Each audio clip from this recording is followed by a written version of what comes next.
Selamat siang. Ini teman-teman, saya baru menerima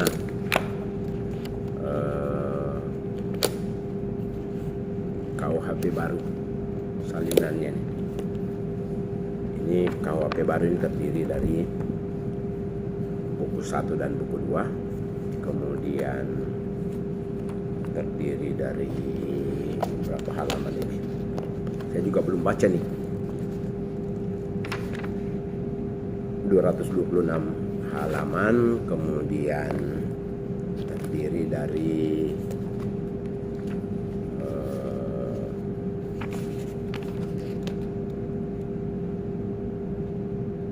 624 pasal, kemudian ditambah penjelasannya dari tiap-tiap pasal. Teman-teman, saya ingin membahas satu persatu dari apa kelebihan dan kekurangan dari KUHP baru kita ini. Setelah sekian lama kita menggunakan KUHP buatan kolonial, mungkin ratusan tahun kan itu. Nah, yang pertama kita akan bahas dulu tentang buku 1. Penting nih sebelum kita masuk kepada buku 2. Kenapa penting buku 1 itu? Karena di ketentuan peralihannya itu, di ketentuan peralihan dari KUHP baru ini dikatakan bahwa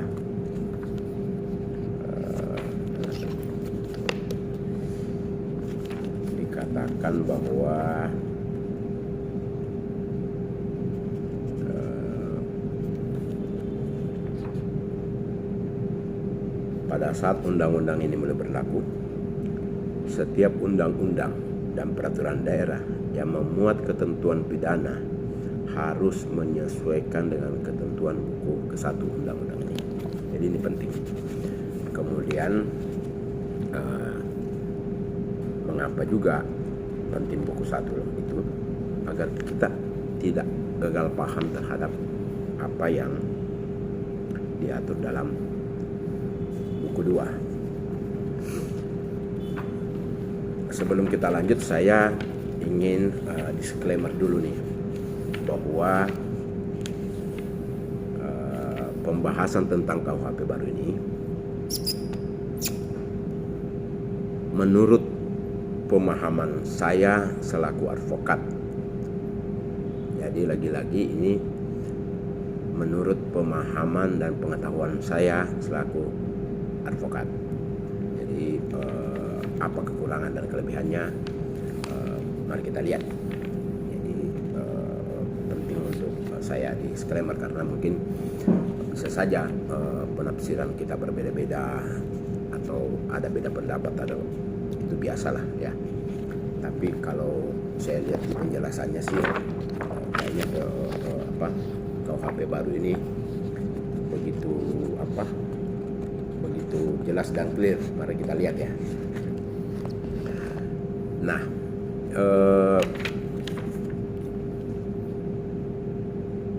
di buku 1 memuat itu di halaman pertamanya tentang konsiderannya.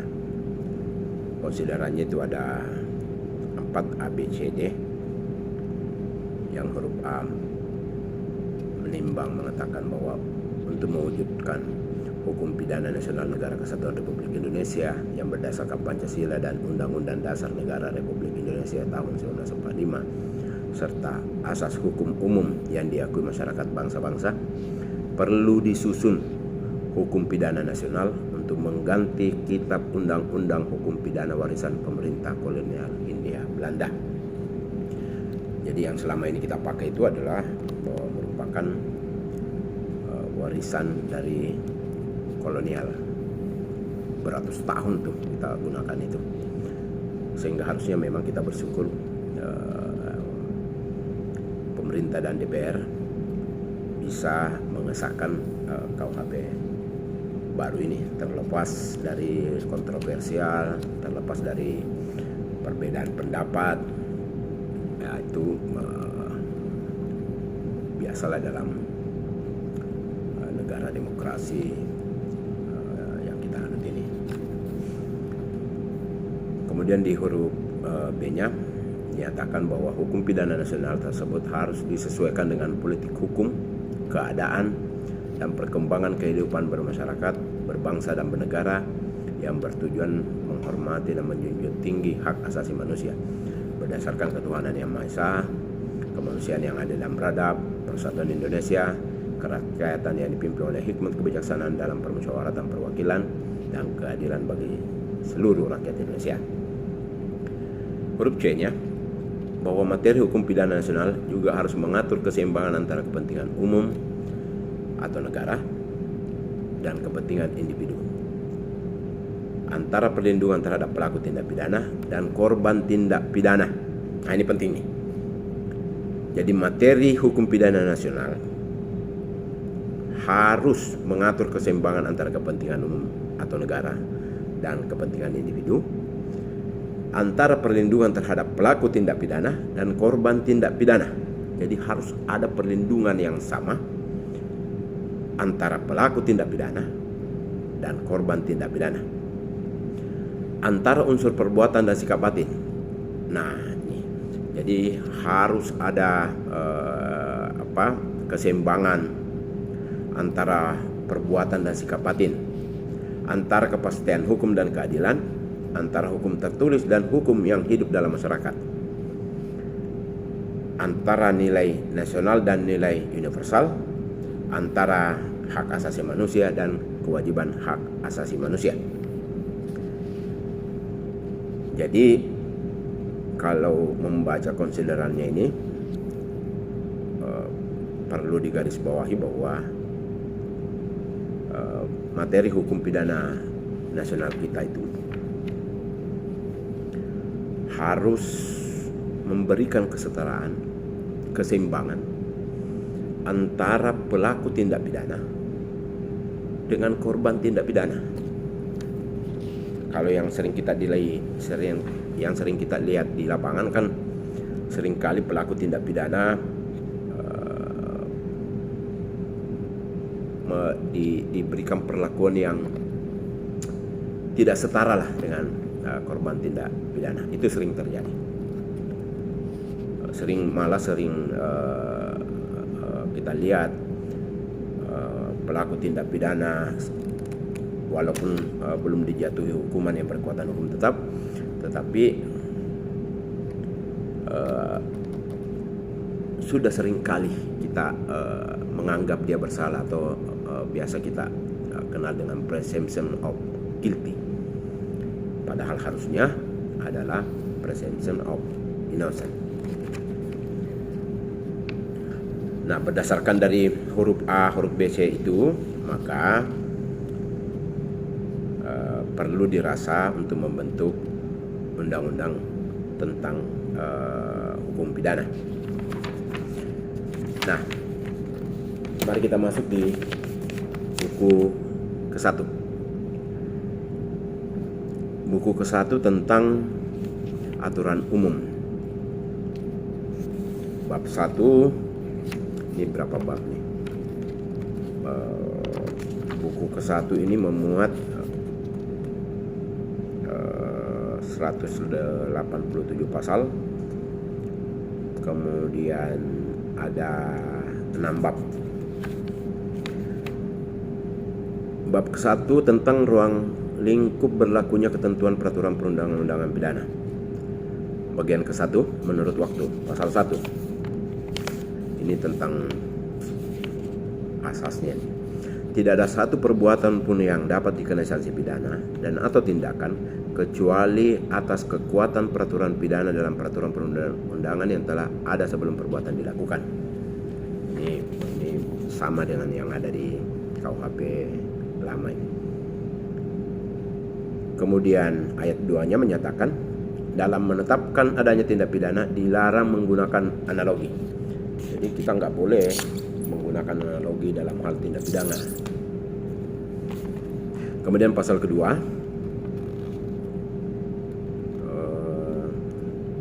teman-teman perlu saya sampaikan dulu bahwa saya juga baru belum membaca sebelumnya nih, baru saat ini nih saya baca nih. Kemudian pasal 2, ketentuan sebagaimana dimaksud dalam pasal 1 ayat 1 tidak mengurangi berlakunya hukum yang hidup dalam masyarakat yang menentukan bahwa seseorang patut dipidana walaupun perbuatan tersebut tidak diatur dalam undang-undang ini. Nah, ini maksudnya sebentar.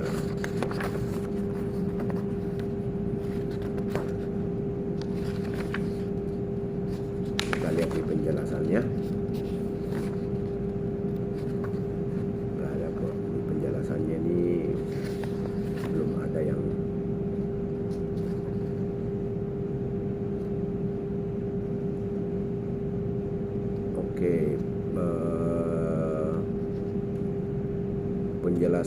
penjelasannya itu tidak mengatur pasal demi pasal tentang apa yang termuat dalam buku ke-1 ini.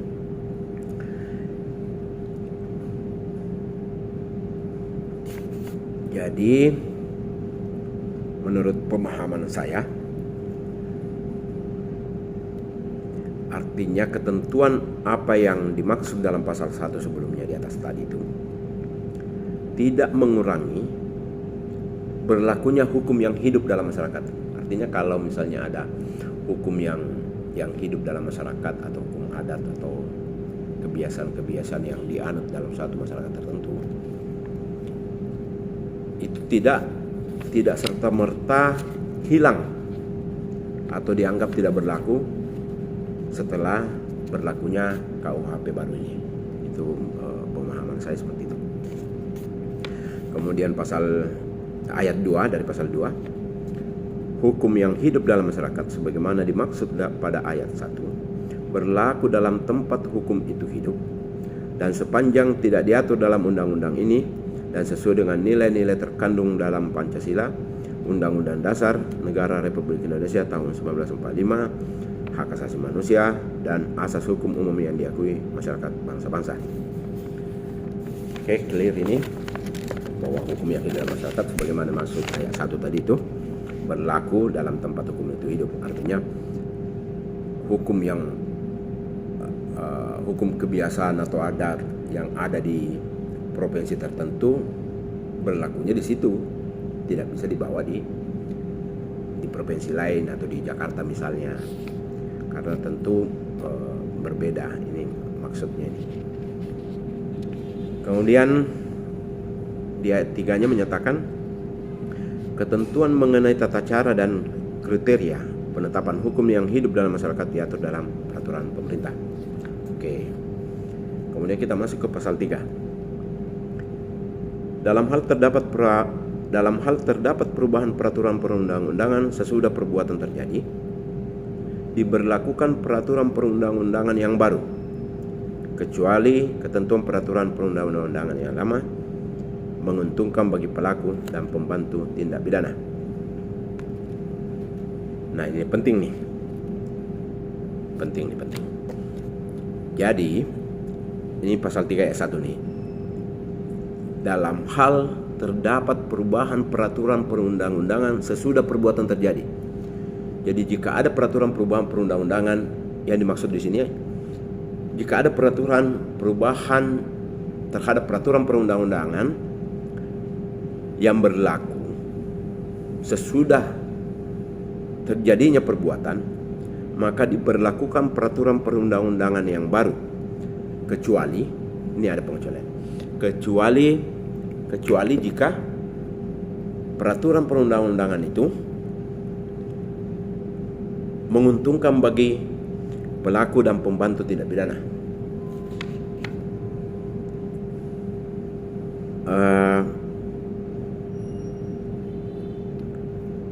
Artinya begini, jika nanti setelah undang-undang ini resmi diundangkan, resmi berlaku maksud saya, karena ini berlakunya, kalau saya baca di sini berlakunya ini adalah undang-undang ini berlaku 3 tahun terhitung sejak tanggal diundangkan. Jadi dia berlaku 3 tahun sejak resmi menjadi undang-undang. Nah, setelah berlaku peraturan perundang-undangan ini, maka pelaku tindak pidana akan otomatis mengacu kepada peraturan mengacu kepada KUHP baru ini. Jadi pemahaman saya adalah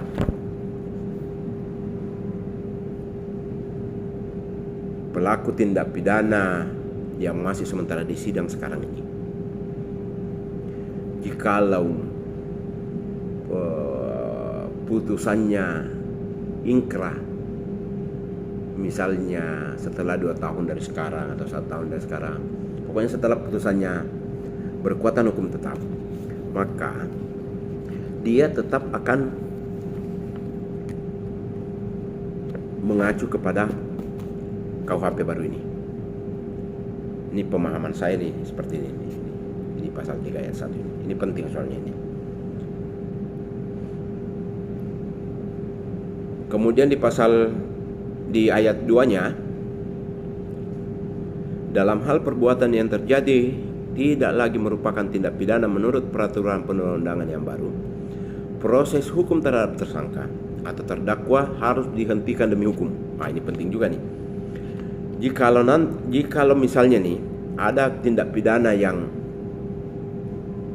sudah diatur dalam KUHP yang produk kolonial itu adalah merupakan perbuatan yang dianggap sebagai tindak pidana.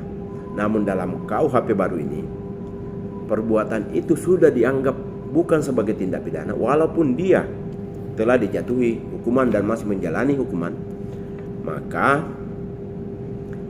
dianggap perbuatan itu menurut KUHP baru ini di pasal 3 ayat 2 ini adalah bukan lagi merupakan tindak pidana, bukan lagi merupakan perbuatan yang merupakan tindak pidana dan harus dihentikan demi hukum.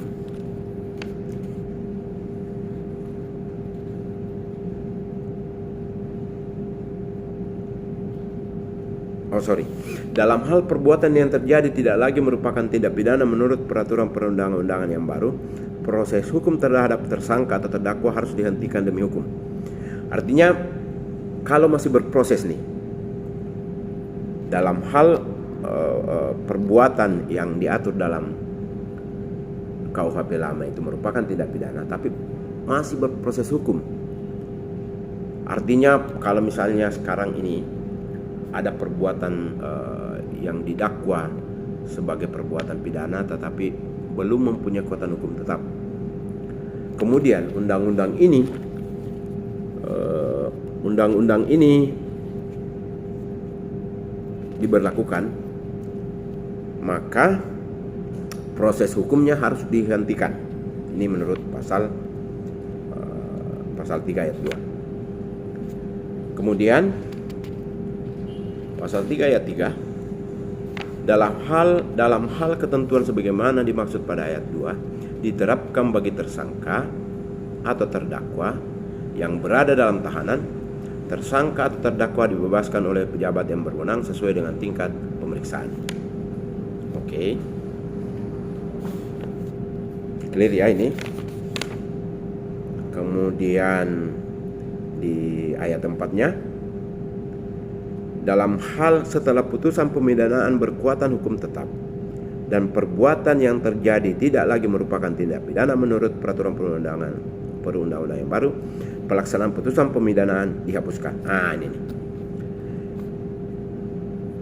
Pasal 3 ayat 4 menyatakan bahwa jikapun proses pemidanaan telah selesai, kemudian telah diputus dan putusannya telah berkekuatan hukum tetap, dan namun ternyata menurut undang-undang yang baru ini, KUHP yang baru ini, bukan lagi merupakan tindak pidana, maka pelaksanaan putusan pemidanaannya harus dihapuskan. Ini menurut di pasal 3 ayat 4.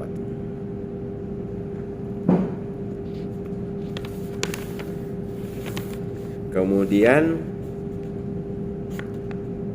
di pasal 3 ayat 5-nya, dalam hal putusan pemidanaan telah berkekuatan hukum tetap sebagaimana dimaksud pada ayat 4 di atas. Instansi atau pejabat yang melaksanakan pembebasan merupakan instansi atau pejabat yang berwenang.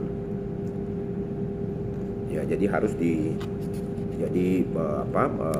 narapidana yang telah diputus tadi itu, ya, dengan putusan yang berkekuatan hukum tetap, yang harus dihentikan pelaksanaan putusan pemidanaan itu harus dihapuskan, maka demi hukum harus dibebaskan, kemudian dibebaskan oleh instansi atau pejabat yang berwenang. Oke. Kemudian di ayat 6-nya menyatakan pembebasan sebagaimana dimaksud pada ayat 3 dan ayat 5 tidak menimbulkan hak bagi tersangka, terdakwa atau terpidana menuntut ganti rugi. Namun nih di ayat 6-nya dinyatakan bahwa setelah dibebaskan maka terpidana tadi tidak boleh menuntut ganti rugi. Ini ada pengaturannya nih, karena jangan sampai nanti mereka menganggap bahwa setelah dibebaskan dia berhak menuntut pemulihan hak, pemulihan nama baik. Nah, ini diatur di pasal 3 di buku 1 ini pada ayat 6 bahwa itu tidak boleh dilakukan. Kemudian di ayat 7-nya, dalam hal setelah putusan pemidanaan berkekuatan hukum tetap dan perbuatan yang terjadi diancam dengan pidana yang lebih ringan menurut peraturan perundang-undangan yang baru, pelaksanaan putusan pemidanaan disesuaikan dengan batas pidana menurut perundang-undangan yang baru. Nah, ini juga artinya dalam hal putusan pemidanaan berkekuatan hukum tetap, artinya sudah diputus dengan putusan yang inkrah, kemudian ternyata perbuatan yang tadi itu diancam pada KUHP baru ini lebih ringan dari KUHP yang lama itu, maka yang berlaku adalah KUHP yang baru ini. Oke, itu di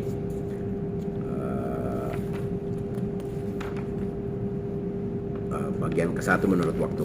Oke, ini masih kita di buku 1 ya. Kemudian bagian kedua menurut tempat. Paragraf 1 ini asas tentang teritori ini, asas wilayah atau teritori ini.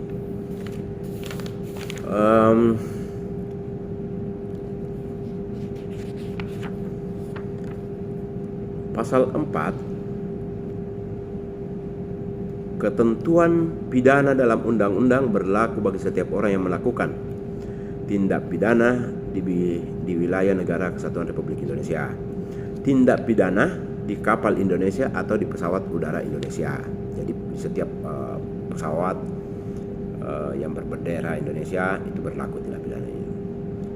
Kemudian di dalam kapal yang berbendera Indonesia berlaku nih undang-undang ini. Kemudian tindak pidana di bidang teknologi informasi atau tindak pidana lainnya yang akibatnya dialami atau terjadi di wilayah negara kesatuan Republik Indonesia atau di kapal Indonesia atau di pesawat udara Indonesia. Jadi kalau ada tindak pidana di bidang ITE yang dialami atau akibatnya dapat dirasakan di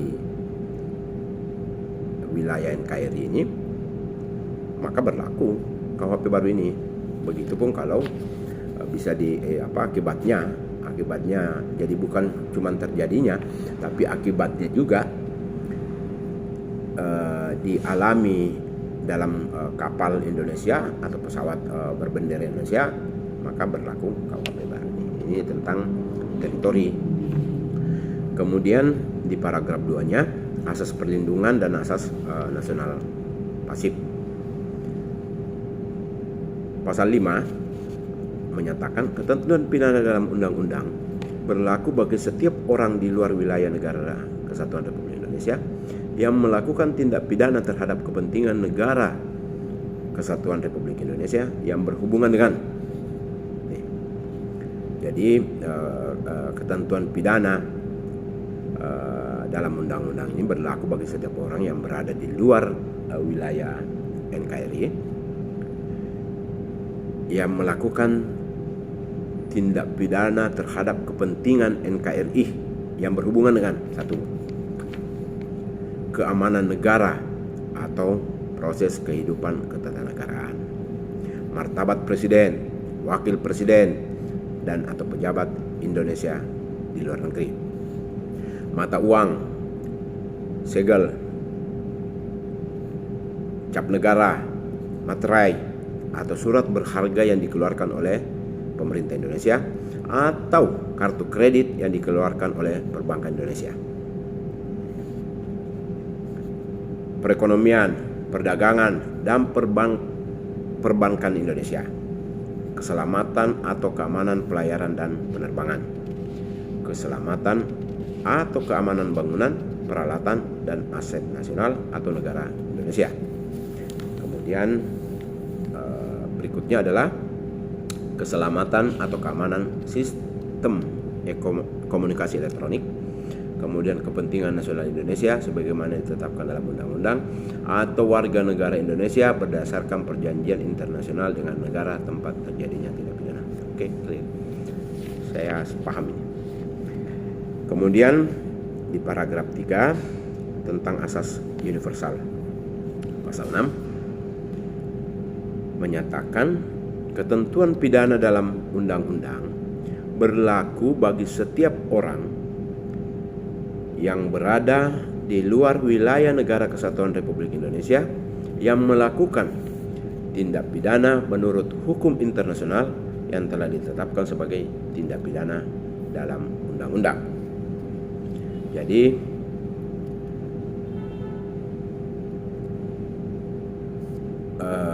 ketentuan pidana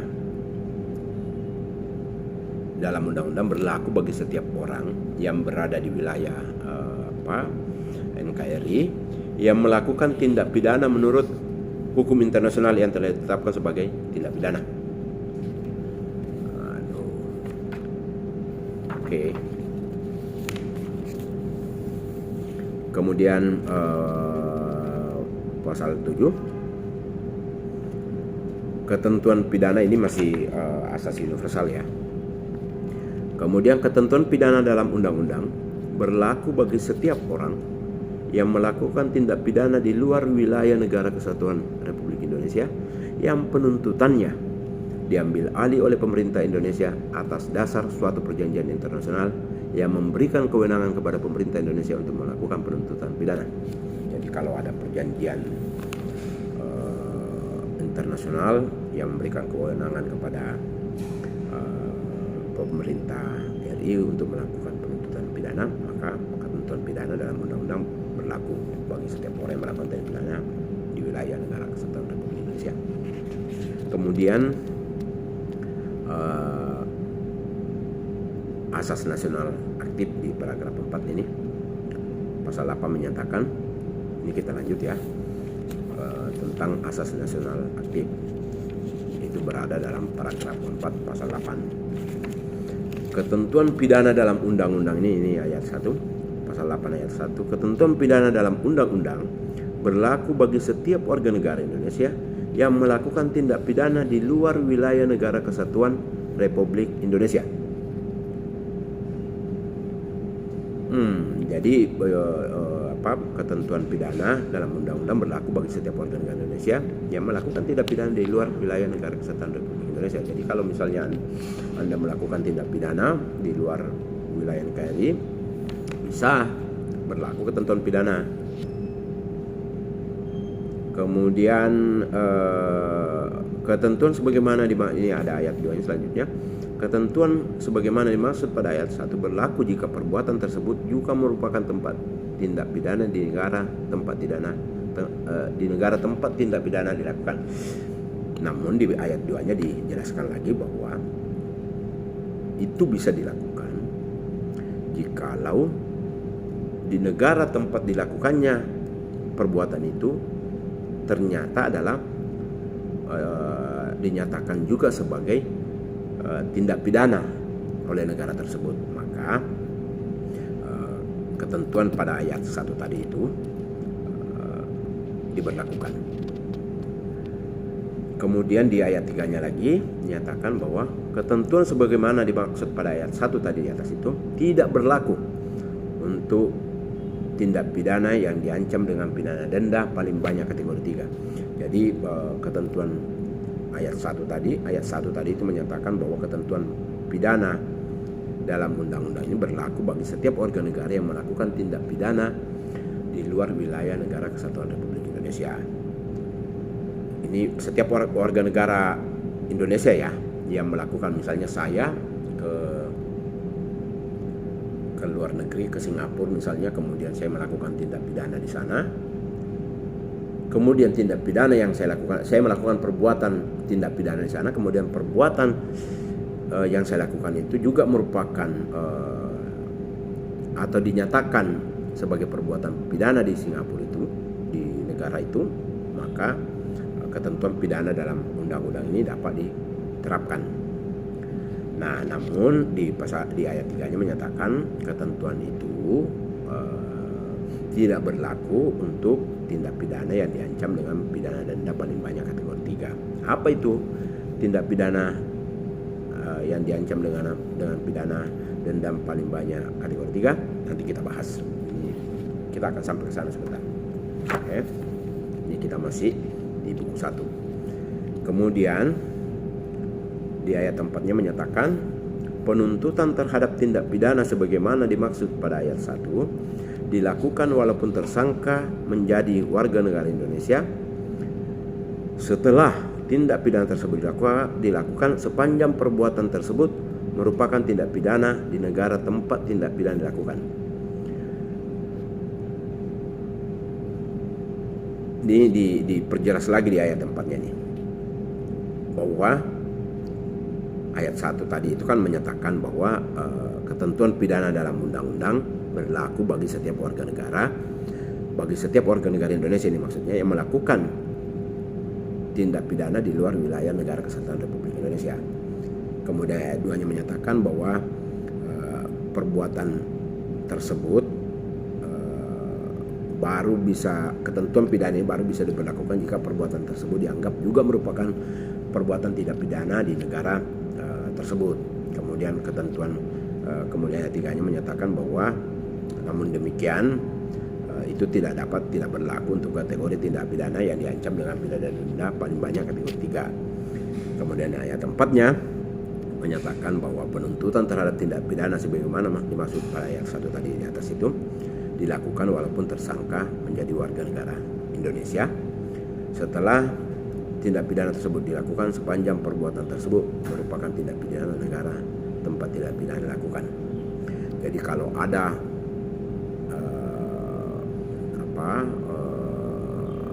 orang luar kemudian menjadi warga negara Indonesia tindak pidana yang telah melakukan tindak pidana di luar, kemudian setelah itu dia menjadi warga negara Indonesia, masih tetap bisa dituntut nih sepanjang ketentuan itu merupakan tindak pidana di negara tersebut.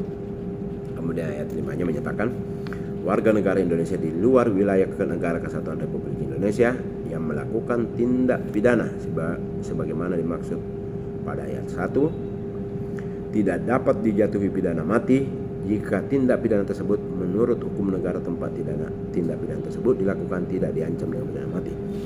Artinya misalnya begini, kalau ada tindak pidana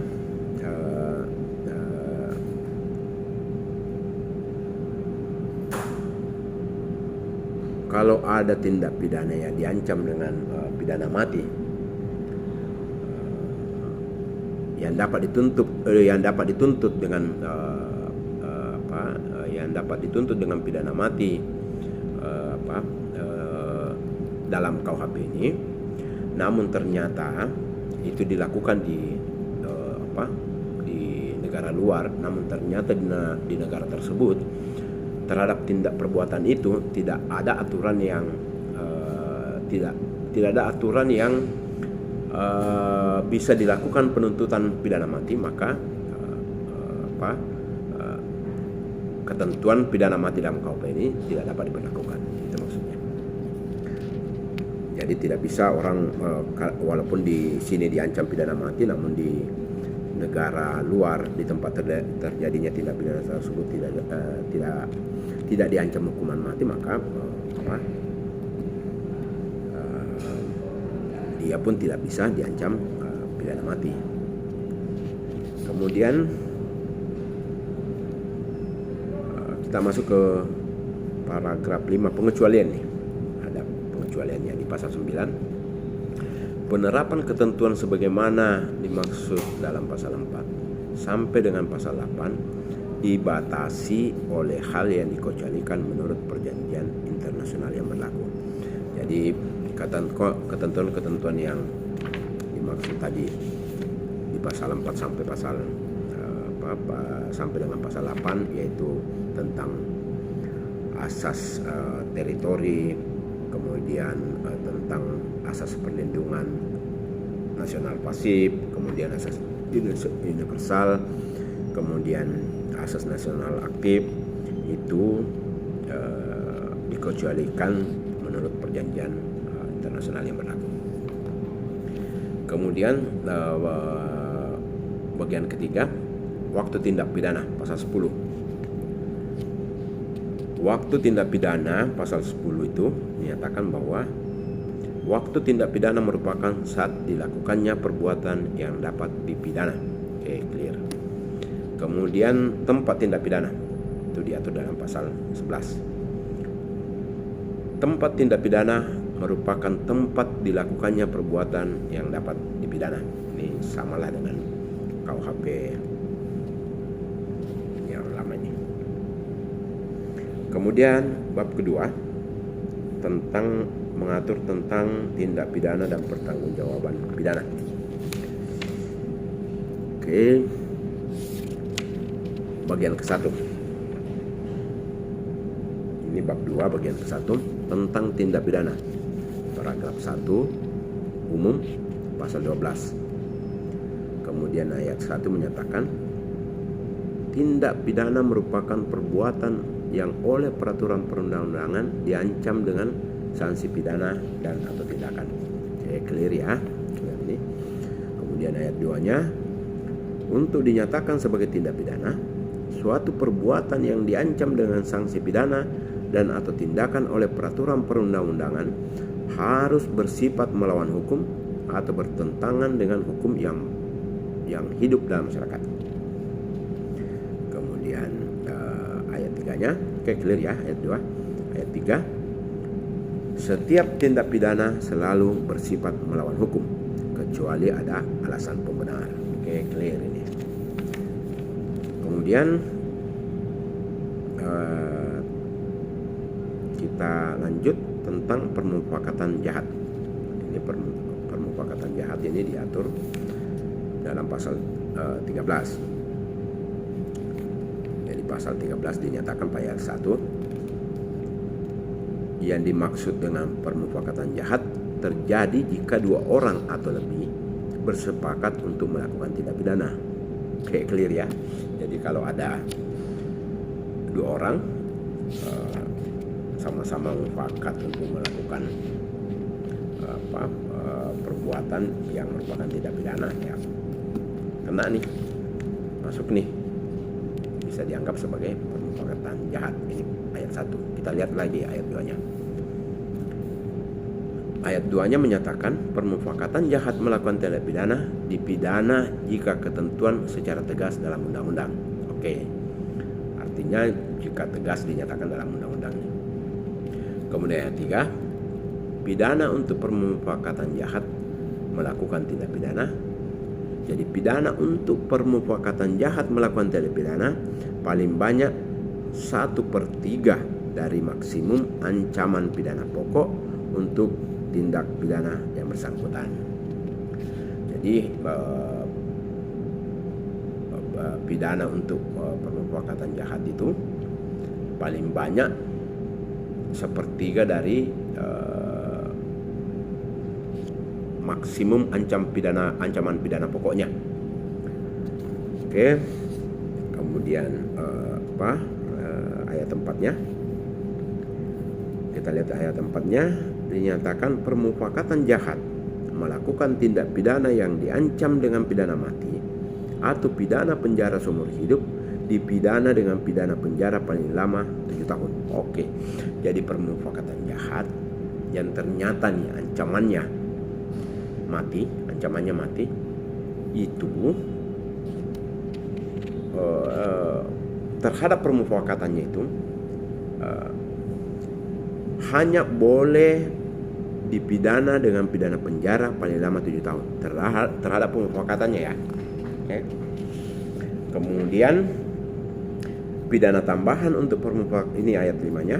Pidana tambahan untuk permufakatan jahat melakukan tindak pidana sama dengan pidana tambahan untuk tindak pidana yang bersangkutan.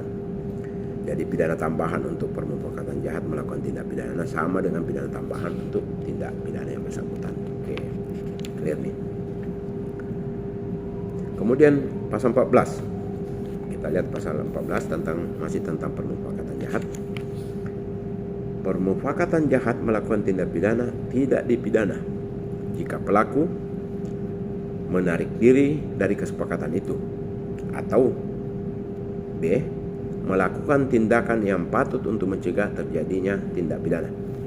Jadi kalau ada orang yang tadinya bermufakat untuk melakukan tindak pidana, itu kan diatur tadi di pasal 13 tuh ya. Namun ternyata pada proses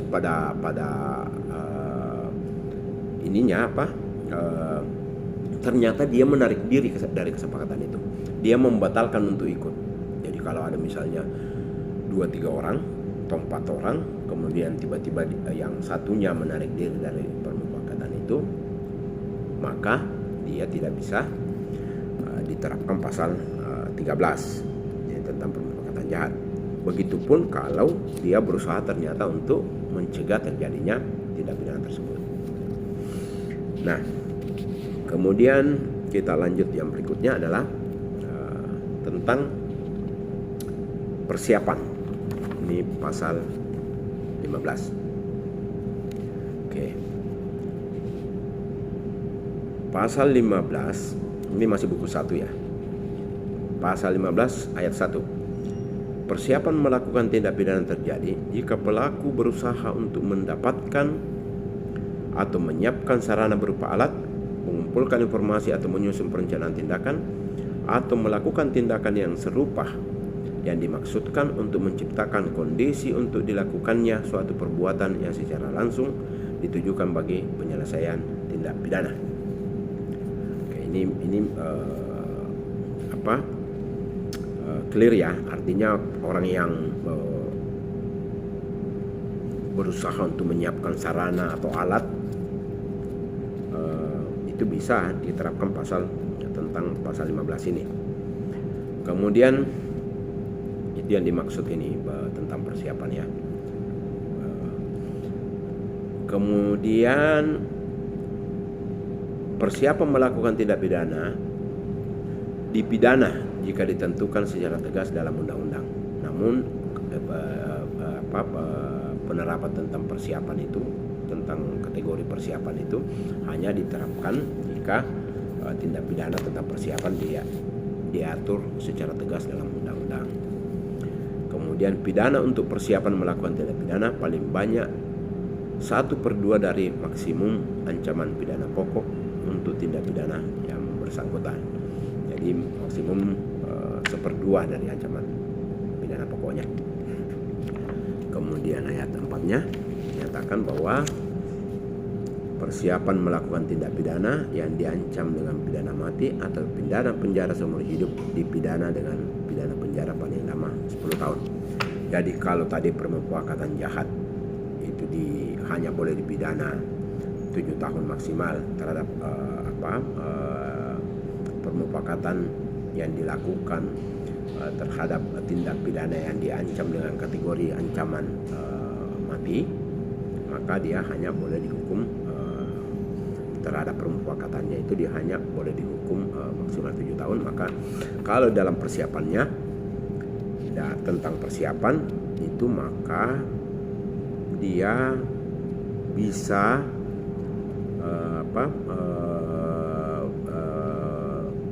dijatuhi pidana penjara paling lama 10 tahun.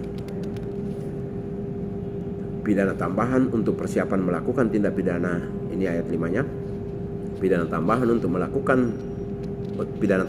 persiapan melakukan tindak pidana sama dengan pidana tambahan untuk tindak pidana yang bersangkutan. Oke, clear ya. Kita lanjut di pasal 16. Persiapan melakukan tindak pidana tidak dipidana jika pelaku menghentikan atau mencegah kemungkinan terciptanya kondisi sebagaimana dimaksud pada pasal 15 ayat 1. Jadi persiapan melakukan tindak pidana itu dikecualikan, artinya dianggap tidak memenuhi kategori persiapan jika pelakunya mencegah kemungkinan terjadinya kondisi tentang persiapan itu. Paham kan maksudnya ini? Oke, clear ya. Oke, teman-teman, untuk hari ini kita akan bahas sampai pasal 17 aja dulu ya. Ini udah mau udah 46 menit nih. Kemudian lanjut di pembahasan kita pasal 17 tentang percobaan. Percobaan nih. Pasal 17 ayat 1 menyatakan percobaan melakukan tindak pidana terjadi jika niat pelaku telah nyata dari adanya permulaan pelaksanaan dari tindak pidana yang dituju, tetapi pelaksanaan tidak selesai, tidak mencapai hasil, atau tidak menimbulkan akibat yang dilarang, bukan karena semata-mata atas kehendaknya sendiri. Artinya pasal 17 ini tentang percobaan ini dinyatakan bahwa tetap dapat dikualifikasi sebagai percobaan walaupun misalnya ini perbuatan itu tidak selesai dilakukan, atau tidak tercapai hasilnya, atau tidak menimbulkan akibat yang dilarang, terkecuali kalau dia menghentikannya semata-mata atas kehendaknya sendiri. Oke, itu yang dimaksud dari ayat 1 ini. Kemudian ayat 2-nya dinyatakan permulaan pelaksanaan sebagaimana dimaksud pada ayat 1 terjadi jika perbuatan yang dilakukan itu diniatkan atau ditujukan untuk terjadinya tindak pidana, dan B, perbuatan yang dilakukan langsung berpotensi menimbulkan tindak pidana yang dituju. Oke, clear ya. Kemudian ayat 3-nya adalah pidana untuk percobaan melakukan tindak pidana paling banyak 2/3 dari maksimum ancaman pidana pokok untuk tindak pidana yang bersangkutan. Jadi pidana percobaan melakukan tindak pidana itu dapat dihukum maksimum di 2/3 dari ancaman pidana pokoknya.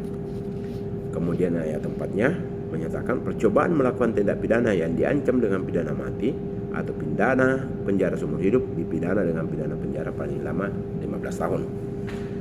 Jadi percobaan melakukan tindak pidana itu terhadap tindak pidana yang ancamannya seumur hidup atau mati, maka terhadap percobaan melakukan tindak pidana itu dapat dihukum selama 15 tahun. Kalau tadi yang kalau yang persiapan melakukan tindak pidana itu bisa di pidana penjara paling lama 10 tahun jika pidana pokoknya diancam dengan pidana mati atau seumur hidup, dan permufakatan jahat 7 tahun jika pidana pokoknya mati atau seumur hidup. Maka terhadap percobaan itu bisa dituntut 15 tahun, maksimum 15 tahun penjara. Kemudian ayat 5-nya menyatakan pidana tambahan untuk percobaan melakukan tindak pidana sama dengan pidana tambahan untuk tindak pidana yang bersangkutan. Oke, lihat ya. Ini pasal 17. Satu pasal lagi kita bahas hari ini. Pasal 18. Ini masih buku 1 nih. Pasal 18.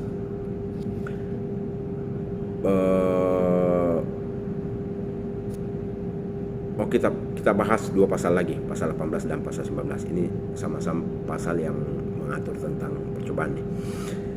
Pasal 18 ayat 1, percobaan melakukan tindak pidana tidak dipidana jika pelaku setelah melakukan permulaan pelaksanaan sebagaimana dimaksud dalam pasal 17 di atas. 17 ayat 1, tidak menyelesaikan perbuatannya karena kehendaknya sendiri atau secara sukarela. Nah, tadi itu kan di pasal 1 dinyatakan percobaan yang dikualifikasi sebagai percobaan melakukan tindak pidana adalah perbuatan yang dilakukan walaupun tidak selesai, tidak ada hasilnya, tidak mencapai hasil, tetap dapat dipidana dengan dianggap sebagai tindak pidana percobaan. Nah, namun di pasal 18-nya menyatakan di ayat 1-nya itu bagian B, jika pelakunya itu pelaku percobaan melakukan tindak pidana itu tidak menyelesaikan perbuatannya karena kehendaknya sendiri atau secara sukarela, maka tidak bisa dipidana. Artinya kualifikasi sebagai percobaan melakukan tindak pidana itu jadi gugur. Kemudian atau dengan kehendaknya sendiri mencegah tercapainya tujuan atau akibat perbuatannya. Jadi kalau misalnya ada kehendak tiba-tiba muncul dari dalam dirinya lalu mencegah terjadinya percobaan melakukan tindak pidana tersebut, maka tidak bisa dituntut dengan melakukan percobaan tindak pidana. Itu maksud dari ayat 1 dari pasal 18 ini.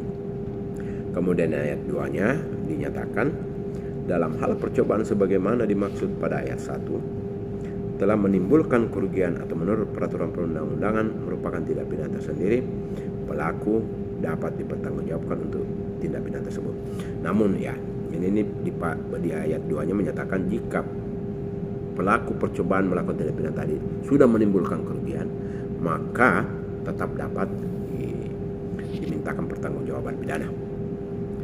Kemudian kita lanjut di pasal 19 tentang paragraf tentang percobaan, apa yang dimaksud dengan percobaan melakukan tindak pidana. Pasal 19 dinyatakan percobaan melakukan tindak pidana yang diancam dengan pidana denda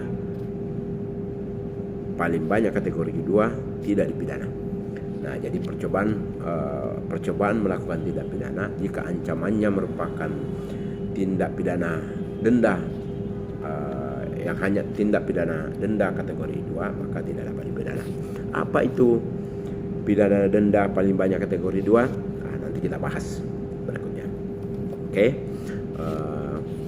Teman-teman, hari ini kita bahas hanya sampai pasal 19 buku 1. Besok kita lanjut lagi untuk pembahasan di penyertaan, tentang penyertaan. Ini masih buku 1, kita bahas tentang penyertaan besok. Penyertaan melakukan tindak pidana. Nah, ini mengapa penting untuk kita bahas buku ke-1 dulu sebelum kita lanjut ke buku 2 tentang tentang perbuatan pidananya itu diaturkan di buku tentang tindak pidananya itu diatur di buku 2 karena buku ke-1 ini supaya kita tidak gagal paham tuh. Artinya perlu kita benar-benar membaca dengan seksama apa yang diatur dan dinyatakan dalam buku ke-1 dalam pada KUHP baru ini. Demikian pembahasan kita hari ini. Besok kita lanjut lagi.